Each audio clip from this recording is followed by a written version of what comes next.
Warahmatullahi wabarakatuh. Alhamdulillah, jelajah CGM misi amal 1.0 di Kelantan telah selesai dan hari ini 6 dan esok 7 hari bulan kita berada di Terengganu.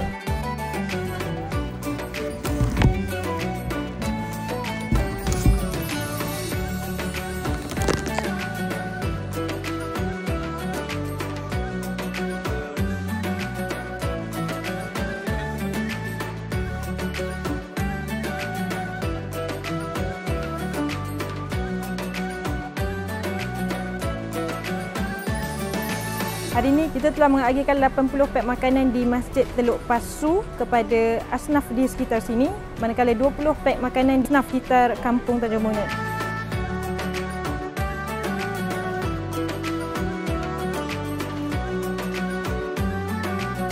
Di kalangan orang Islam tidak ada pemecahan. Bila kita bersatu barulah kita boleh jadi kuat. Wan Muhammad Syahrir bin Wan Abdul Rahman.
Daripada pek makanan kita bagi kepada asnaf, kita juga mengagihkan set pengurusan jenazah di Masjid Kampung Teluk Pasu dan juga Masjid Kampung Tanjung Bonut.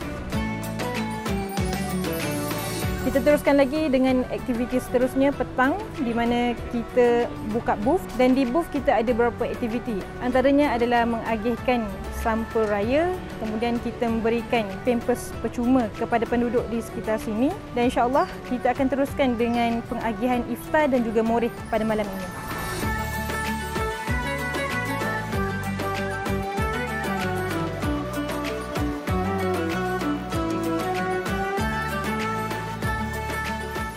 Antara yang paling menarik adalah petang ni, pada jam 6 petang kita ada sembang santai bersama dengan Tuan Nadia Al-Nuri, update berkaitan dengan keadaan semasa di Gaza hari ini, insya-Allah.